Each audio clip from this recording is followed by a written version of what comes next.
ఈరోజు మనం నేర్చుకోబోయే పాఠ్యాంశం గజేంద్ర మోక్షం. నా పేరు గద్ద Venkateswarlu, assistant professor of Telugu, ప్రభుత్వ డిగ్రీ కళాశాల వరంగల్, రంగశేయిపేట, వరంగల్ అర్బన్.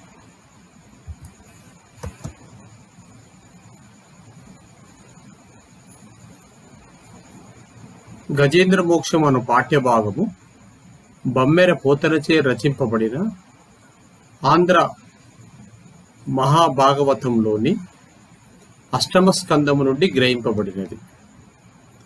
దీనిని 7 భాగములుగా విభజింపవచ్చు. 1 శీర్షిక పరిచయం, 2వది కవి పరిచయం, 3వది గ్రంథ పరిచయం, 4వది పాఠ్యభాగ నేపథ్యం, 5వది పాఠ్యభాగ కథా సారాంశం, 6వది వ్యాకరణాంశములు.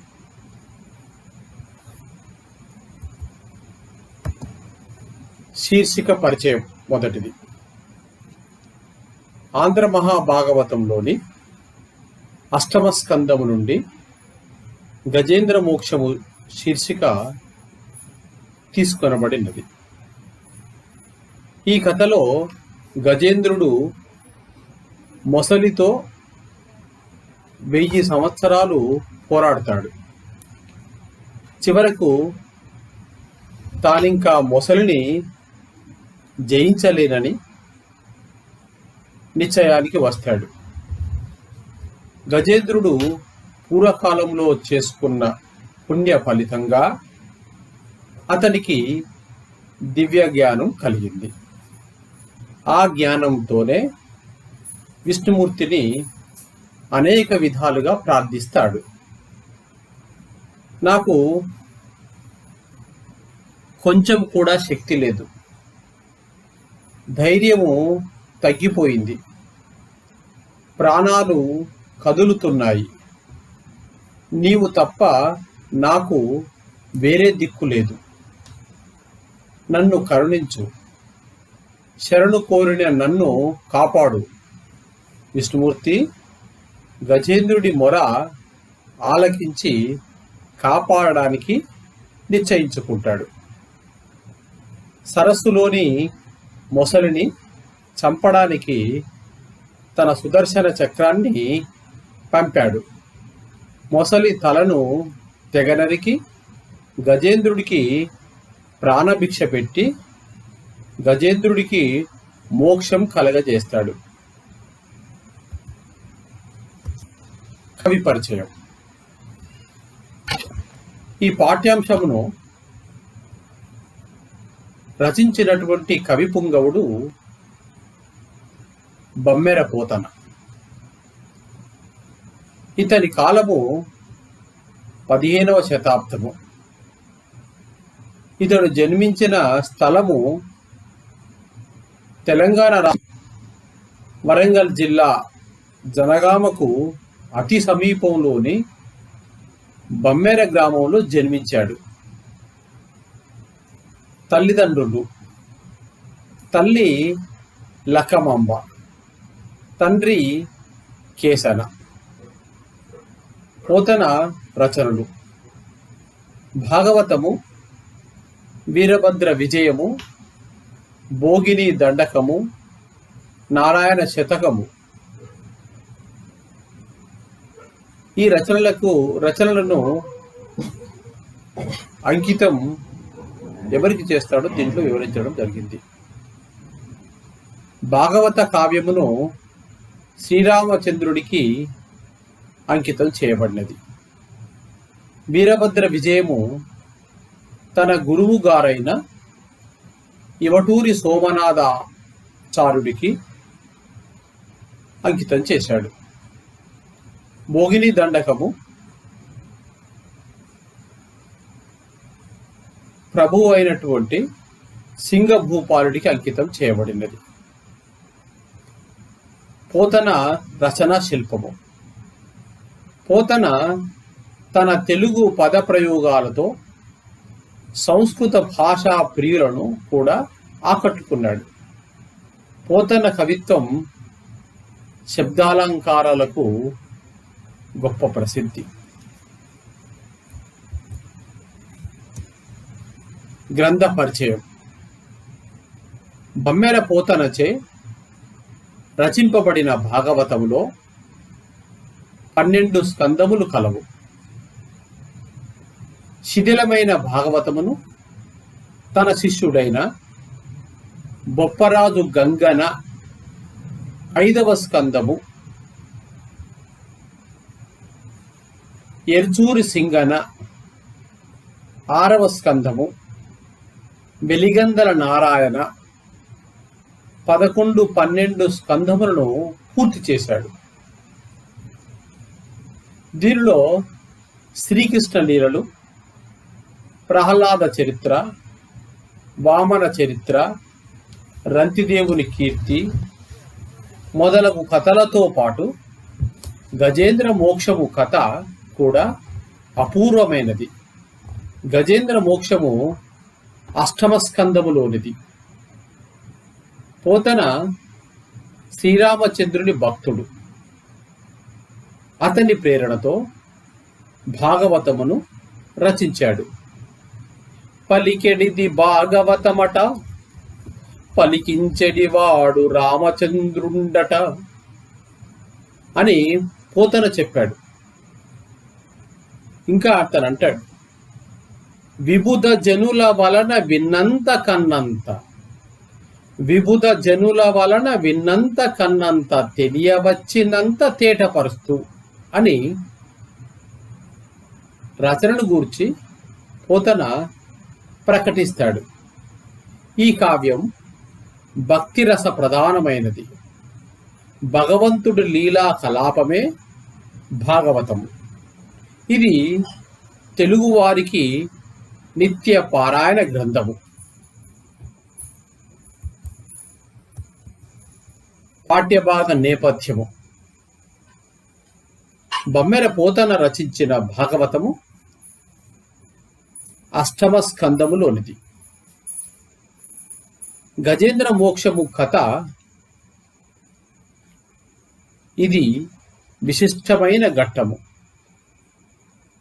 త్రికూట పర్వతము సమీప అరణ్యంలో ఏనుగులు స్వేచ్ఛగా విహరిస్తున్నాయి. అలా అడవిలో సంచరిస్తుండగా ఆ గుంపులోని ఒక గజరాజు అనుకోకుండా వెనుకపడింది. కొన్ని ఆడ ఏనుగులు సేవిస్తూ దాని వెనకాలే ఉన్నాయి. దారి తప్పి ఇతర మార్గం గుండా వెళ్ళాడు. గజరాజుకు ఒక సరస్సు కనబడింది. సరస్సులో దిగి ఆడ ఏనుగులతో పాటు స్వేచ్ఛగా విహరించింది. ఆ సరస్సులో ఒక మొసలి కూడా ఉంది. ఆ ముసలి గజేంద్రుడి కాలు పట్టుకుంది. ఏనుగు ముసలి పరస్పరం 1000 సంవత్సరములు పోరాటం చేశాయి. చివరకు గజేంద్రుడు అలసి సొలసిపోతాడు. గజేంద్రుడికి పూర్వపుణ్యం వల్ల దివ్య జ్ఞానం కలుగుతుంది. భగవంతుడిని ప్రార్థిస్తాడు. తనను రక్షించమని వేడుకుంటాడు. ఇక్కడ నుండి ఈ పాఠ్యభాగం ప్రారంభమవుతుంది. పాఠ్యభాగ సారాంశము. దీనిలో 5 అంశాల గురించి మనం విపులంగా చర్చించుకోవడం జరుగుతుంది. ఒకటవది గజేంద్రుని మనసులోని తలంపు. రెండవది గజేంద్రుడు విష్ణుమూర్తిని వేడుకొనుట. మూడవది గజేంద్రుని రక్షణకు విష్ణుమూర్తి సిద్ధమగుట. నాలుగవది లక్ష్మీదేవి మనసులోని సందేహం. ఐదవది విష్ణుమూర్తి మొసలిని సంహరించుట. దీనిలో మొదటగా గనక మనం చూసినట్టయితే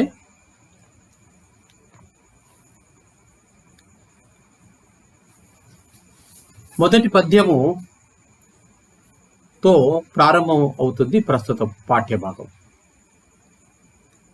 కలడందురు దీనులయడ కలడందురు పరమయోగి గణముల పాలం కలడందురన్ని దిశలన్ కలడు కలండనిడివాడు కలడు లేడు.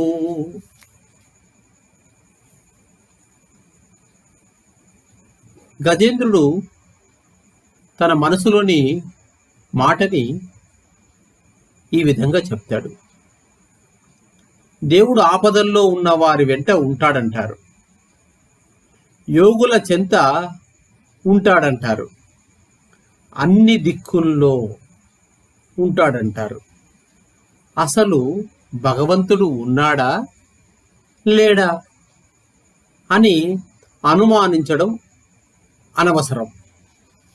భగవంతుడు ఐశ్వర్యము పేదరికము చూడకుండా అందరికీ అండగా ఉంటాడు, సజ్జనులకు సహాయపడతాడు, తనను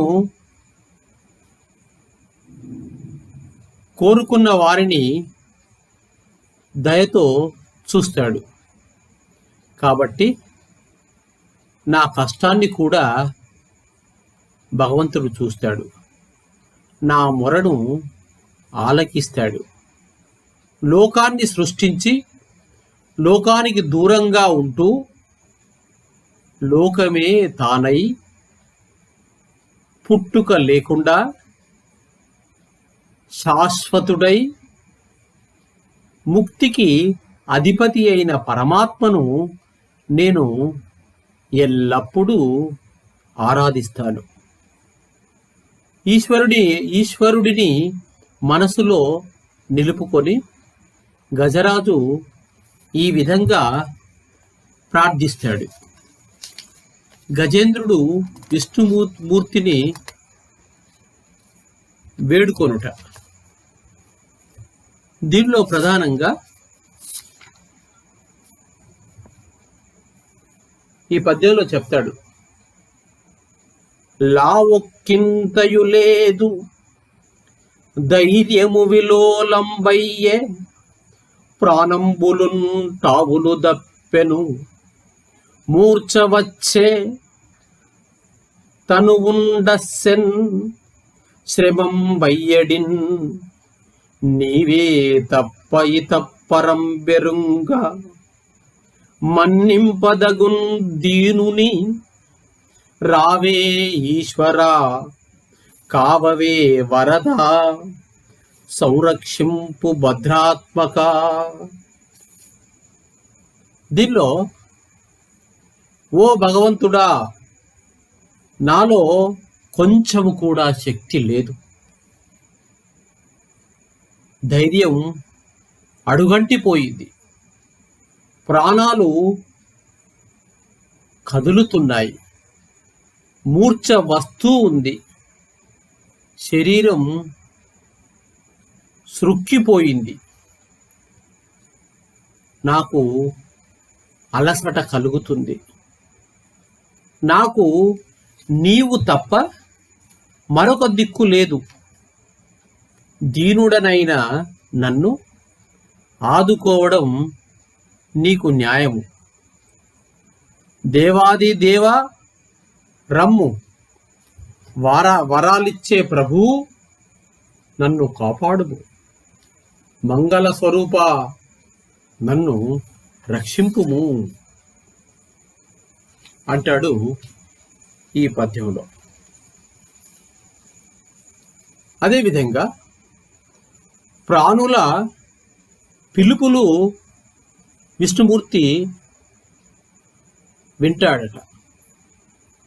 శరణన్న వారికి వెంటనే ఓ అని అంటావట, అన్నీ తెలుసుకుంటావట. కానీ ఇప్పుడు నాకు అనుమానంగా ఉంది, ఓ కమలాక్ష, శరణు కోరిన వారికి కల్పవృక్షమా, వచ్చి నన్ను కనికరింపుము, శరణు కోరుతున్న నన్ను కాపాడుము అని ప్రార్థిస్తాడు గజేంద్రుడు. రక్షణ లేని వారిని రక్షించే ఓ భగవంతుడా, నన్ను ఆదుకొనుగాక అంటూ ఆకాశం వైపు చూసి గజేంద్రుడు నిట్టూర్చుతాడు. బ్రహ్మ మొదలైన దేవతలు, విశ్వం అంతా నిండి ఉండే గణం కలవారు కారు, మంచి గుణం కలవారు కారు. కాబట్టి వారికి గజేంద్రుడి మొర వినిపించినా వారు సహాయపడలేరు. అప్పుడు విష్ణుమూర్తి భక్తుడైన గజేంద్రుడిని కాపాడటానికి నిశ్చయించుకుంటాడు. గజేంద్రుని రక్షణకు విష్ణుమూర్తి సిద్ధమగుట మరొక అంశం. పద్యంలో వివరిస్తాడు. అలవైకుంఠపురంబులో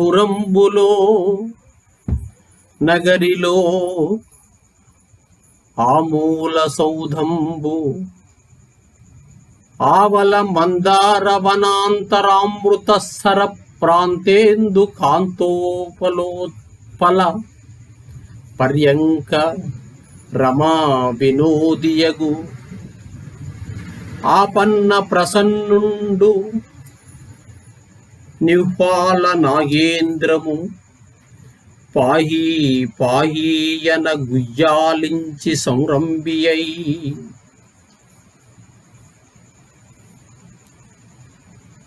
ఆపదలలో చిక్కుకున్న వారి యందు కరుణ చూపించే భగవంతుడైన ఓ విష్ణుమూర్తి, ఆ సమయంలో వైకుంఠ పట్టణంలో ఉన్నాడు. అందులోనూ అంతఃపురంలో ఉన్నాడు.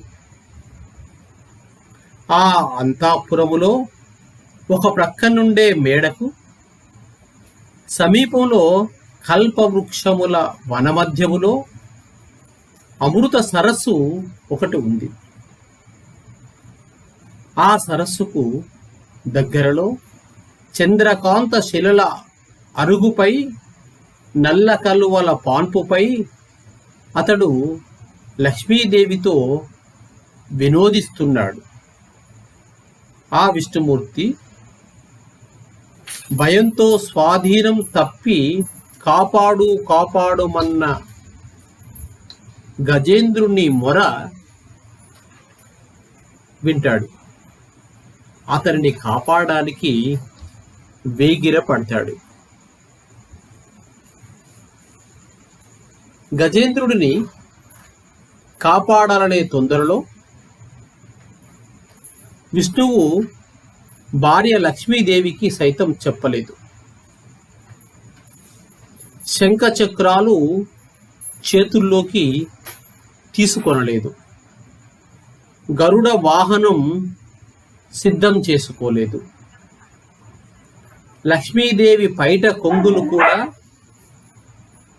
వదిలిపెట్టలేదు. తర్వాత విష్ణుమూర్తి తన ఆయుధాలు ధరించి ఆకాశ మార్గంలో బయలుదేరాడు. ఆకాశంలో విష్ణువు వెనుక లక్ష్మీదేవి, ఆమె వెనుక అంతఃపుర కాంతలు, అటు తర్వాత గరుత్మంతుడు, ఆ వెనుకాల శంఖ చక్రాలు, నారదుడు, విశ్వక్సేనుడు వస్తున్నారు. వారి వెనుక వైకుంఠవాసులంతా వస్తున్నారు. మరొక అంశం, లక్ష్మీదేవి మనసులోని సందేహము. విష్ణుమూర్తి చేతితో లక్ష్మీదేవి పైట చెరుగు పట్టుకొని లాగుతుండగా లక్ష్మీదేవి ఆయన వెనుక వెడుతూ ఇలా అనుకుంది. స్వామి ఎక్కడకు వెడుతున్నారో చెప్పలేదు. బహుశా దిక్కులేని స్త్రీల దీనాలాపాలను విన్నాడేమో. దొంగలు వేదాలను దొంగిలించారేమో. అమరావతిపై రాక్షసులు దండెత్తారేమో. విష్ణుమూర్తిని చూపండని దుష్టులు భక్తులను ధిక్కరించారేమో అని లక్ష్మీదేవి తన మనసులో పరిపరి విధాలుగా అనుమానిస్తుంది. భర్త ఎక్కడికి వెళుతున్నాడో అడుగుదామని లక్ష్మీదేవి అనుకుంటుంది. అడిగిన చెప్పడని మానివేస్తుంది. ఆమె అడుగు ముందుకు వేస్తూ మానుతూ తోట్రుపాటు పడింది. ఇంతలో విష్ణుమూర్తి ఆకాశంలో వస్తుండగా దేవతలు చూశారు. అదిగో విష్ణుమూర్తి వస్తున్నాడు. వెనుక లక్ష్మీదేవి ఉంది. శంఖ చక్రములు గరుత్మంతుడు ఉన్నారు అనుకుంటూ వారు నారాయణునికి నమస్కరిస్తారు. విష్ణుమూర్తి మొసలిని సంహరించుట. అప్పుడు విష్ణుమూర్తి గజేంద్రుడిని కాపాడాలనే తొందరలో మైమరిచి దేవతల నమస్కారాలను స్వీకరించలేదు. మొసలి ఏనుగు పోరాడుతున్న సరస్సును విష్ణుమూర్తి చూశాడు. దయాసముద్రుడైన విష్ణువు మొసలిని చంపడానికి తన సుదర్శన చక్రాన్ని పంపాడు. విష్ణువు పంపిన చక్రాయుధం సరస్సులోని పద్మాలను ఆలింగనం చేసుకోవడానికి వెడుతున్న సూర్యబింబంలా ఉంది. ఆ చక్రము మనోవేగంతో వెళ్ళింది. గుబుల్లు గుబుల్లు అనే ధ్వనితో సరస్సు కలత పడేటట్లు లోపలికి దూకింది. మొసలి ఉన్న చోటుకు వెళ్ళింది. చక్రాయుధము రివ్వు రివ్వున పోయి మొసలి తలను తెగనరికి వేసింది. మొసలి శిరస్సును ఖండించి ఆ చక్రము మొసలి ప్రాణాలు తీసింది. ఆ సమయంలో 12 రాశులలో ఉండే మకరం భయంతో సూర్యుని చాటున నక్కింది. నవ నిధులలోని మకరం కుబేరుడి చాటున చేరి రక్షణ పొందింది. సముద్రములో తిరిగే మకరాలు ఆదికుర్మం చాటుకు వెళ్ళి దాగుకున్నాయి.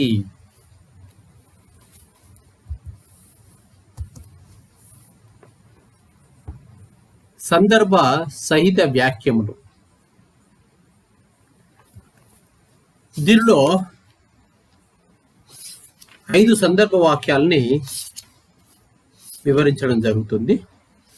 మొదటిది, కలడు కలడను వాడు కలడో లేడో. రెండవది, పరమ పురుషుని భజయింతుము. మూడవది, సంరక్షింపు భద్రాత్మక. నాలుగవది, శరణార్థిని కానవే. ఐదవది, అడుగిడదు జడిమ నడుగిడు నడలన్. దీంట్లో మొదటిది, కలడు కలడను వాడు కలడో లేడో. ఈ పద్యపాదము సహజ కవి బమ్మెర పోతనచే రచింపబడిన ఆంధ్ర మహాభాగవతంలోని అష్టమ స్కందము నుండి గ్రహింపబడినది. గజేంద్ర మోక్షము అను పాఠ్యభాగంలోనిది. సందర్భం: గజేంద్రుడు మొసలితో 1000 సంవత్సరాలు పోరాడుతాడు. చివరకు మొసలిని జయించలేనేమో అనే నిశ్చయానికి వస్తాడు. పూర్వకాలంలో గజేంద్రుడు చేసుకున్న పుణ్య ఫలితంగా అతనికి దివ్యజ్ఞానం లభించింది. ఆ జ్ఞానంతోనే భగవంతుణ్ణి కరుణించమని వేడుకుంటాడు. ఆ దేవుడనేవాడు నిజంగా ఉన్నాడా లేడా అనే సందేహం గజేంద్రుడికి కలిగింది. ఈ విధంగా దేవుని యొక్క ఉనికిని సందేహిస్తూ గజేంద్రుడు తన మనసులో అనుకున్న సందర్భంలోనిది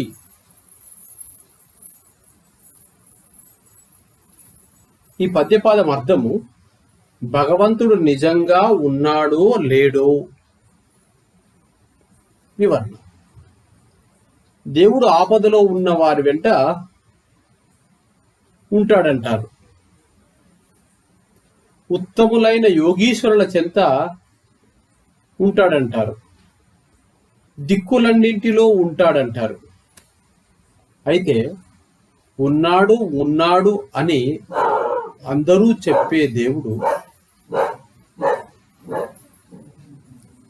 అసలు ఉన్నాడో మరి లేడో అనే సందేహము గజేంద్రుడికి కలిగింది.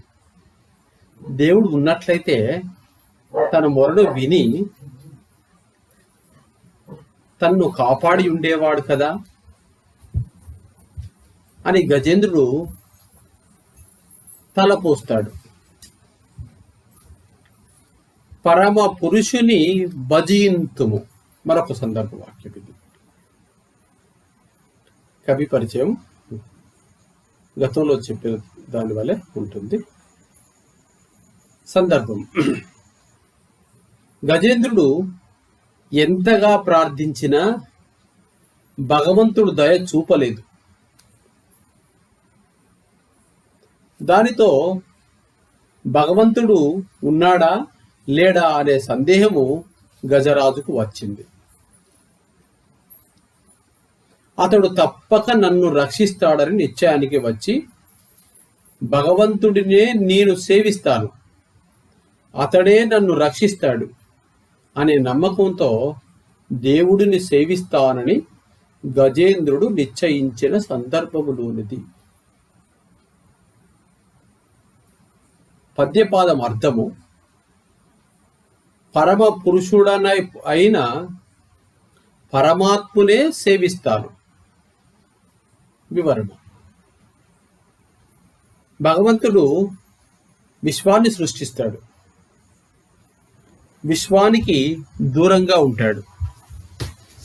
అతడు విశ్వాత్మకుడు. అతడు విశ్వవేద్యుడు. అటువంటి శాశ్వతుడైన భగవంతుడు జన్మము లేనివాడైన పరమ పురుషుడైన ఈశ్వరుడినే నేను సేవిస్తాను అని గజేంద్రుడు మనస్ఫూర్తిగా నిశ్చయించుకుంటాడు. సంరక్షింపు భద్రాత్మక మరొక సందర్భ వాక్యం. ఈ వాక్యము బమ్మెర పోతనచే రచింపబడిన ఆంధ్ర మహాభాగవతంలోని అష్టమ స్కందము నుండి గ్రహింపబడినది. గజేంద్ర మోక్షమును పాఠ్యభాగంలోనిది. సందర్భం.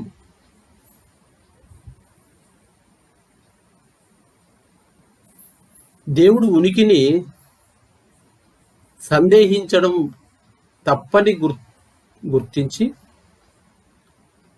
తన్ను కాపాడమని భగవంతుణ్ణి తన మనసులో నిలుపుకొని గజరాజు భగవంతుడికి మొరపెట్టిన సందర్భంలోనిది ఈ పద్యపాదం అర్థం. ఓ మంగళ స్వరూప, నన్ను రక్షించు. వివరణ. ఓ భగవంతుడా, నాలో కొంచెం కూడా శక్తి లేదు.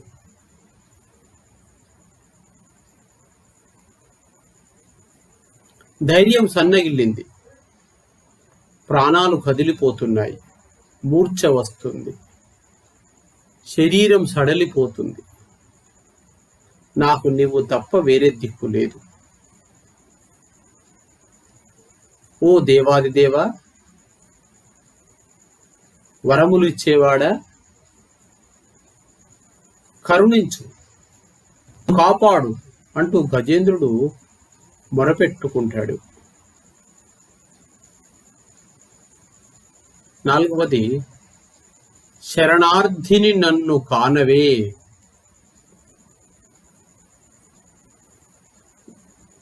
గతంలో చెప్పుకున్నటువంటి కవి పరిచయం ఉంటుంది. సందర్భము.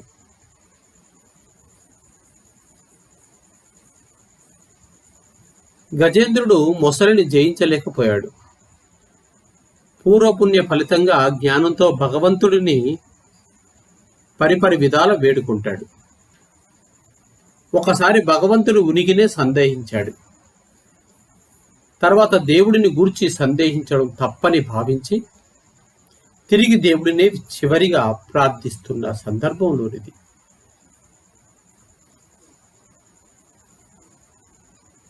పద్యపాదార్థం.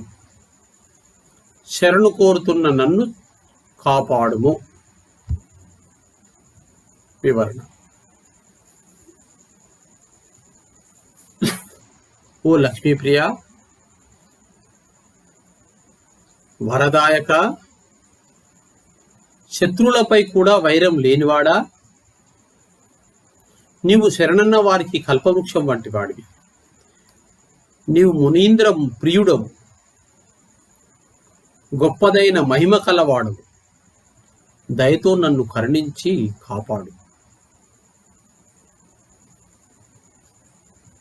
చివరగా 5వ సందర్భ వాక్యము.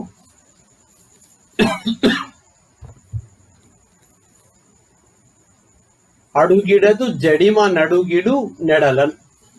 ఈ వాక్యము సహజకవి బొమ్మరె పోతనచే రచింపబడినటువంటి ఆంధ్ర మహాభాగవతంలోని 8వ స్కందము నుండి గ్రహింపబడినది. గజేంద్ర మోక్షమనం పాఠ్యభాగంలోనిది. సందర్భము.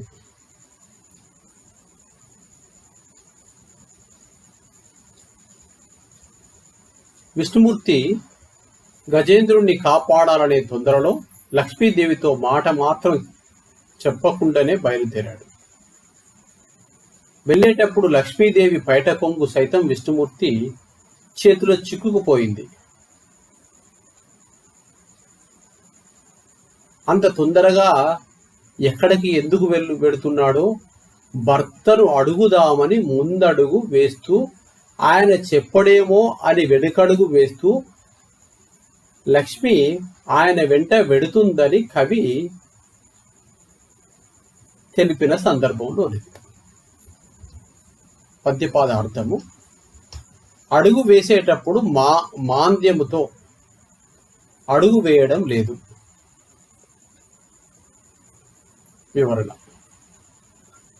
లక్ష్మీదేవికి విష్ణుమూర్తి అంత తొందరగా ఎక్కడికి బయలుదేరాడో తెలుసుకోవాలనే కుతూహలం కలిగింది.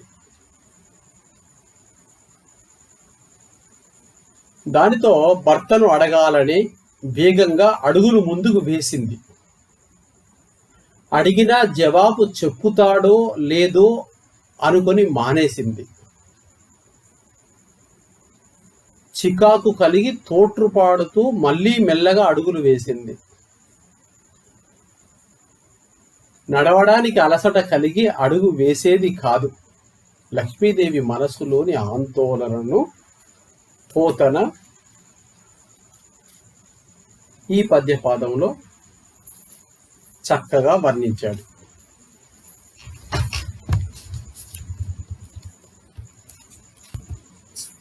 వ్యాకరణాంశములు, దీనిలో సందులు సమాసములు చర్చించుకోవడం జరుగుతుంది. మొదటగా సందులు. ఒకటవది గజేంద్రుడు అనే పదాన్ని మనం విడదీసుకున్నట్లయితే గజ ప్లస్ ఇంద్రుడు. పూర్వపదములో చివరి అచ్చు అకారమునకు, పరపదములో మొదటి అచ్చు ఈ పరమవుతుండడం వల్ల ఆకు ఈ పరమైతే ఏ వస్తుంది. ఇది గుణసంధి.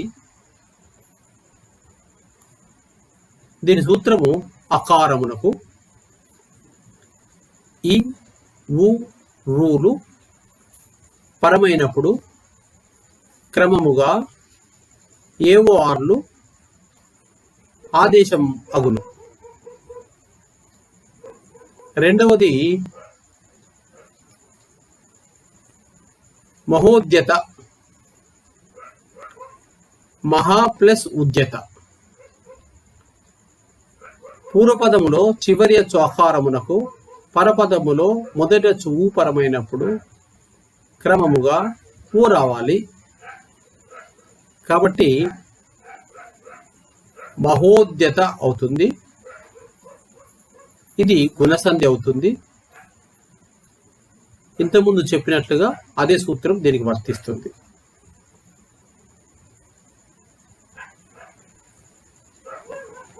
మూడవది లావొక్కింతయు.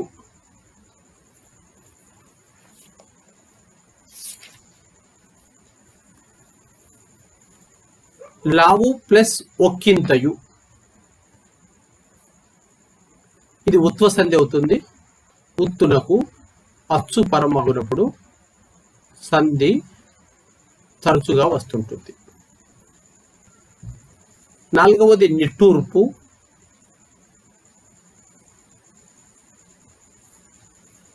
ఈ పదాన్ని విడదీసినట్లయితే నిడు ప్లస్ ఊర్పు, నిట్టూర్పు. విరుక్త టకార సంధి అవుతుంది. దీని సూత్రం కనుక చూసినట్టయితే కురు చిరు కడు నడు నిడు శబ్దములందలి రడలకు అచ్చుపరమైనప్పుడు విరుక్త టకారము వస్తుంది. ఐదవది ఒక్కింత. ఈ పదాన్ని విడదీసినట్టయితే ఒక్క ప్లస్ ఇంత. ఇది అకార సంధి.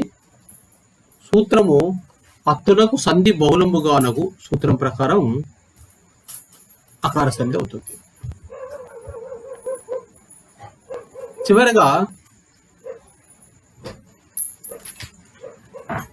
తనివి సాలించి. ఈ పదాన్ని విడదీసినట్లయితే తనివి ప్లస్ చాలించి గసడ దవాదేశ సంధి అవుతుంది. సూత్రము కనుక చూసినట్టయితే ప్రథమ మీది పరుషములకు గసడ దవలు బహుళంబుగానగు సూత్రం ప్రకారం ఇది గసడ దవాదేశ సంధి అవుతుంది. సమాసములు. ఒకటవది మనోహరుడు. మనసును హరించువాడు. విగ్రహవాక్యం. ఇది ద్వితీయ తత్పురుష సమాసం. రెండవది భక్తియుతుడు. విగ్రహవాక్యము భక్తితో యుతుడు. ఈ పదము తృతీయ తత్పురుష సమాసము. మూడవది దీనాలాపములు, దీనుల యొక్క ఆలాపములు విగ్రహవాక్యం. ఇది షష్ఠీ తత్పురుష సమాసం అవుతుంది. నాలుగవది దేవతా నగరి, దేవతల యొక్క నగరి విగ్రహవాక్యం. షష్ఠీ తత్పురుష సమాసం అవుతుంది. ఐదవది పరమ పురుషుడు, విగ్రహవాక్యము పరముడైన పురుషుడు. ఇది విశేషణ, పూర్వపద, కర్మాధారయ సమాసం అవుతుంది. చివరగా కలిమి లేములు, విగ్రహవాక్యము కలిమియు లేమియు. సమాసము ద్వంద్వ సమాసము. Thank you one and all.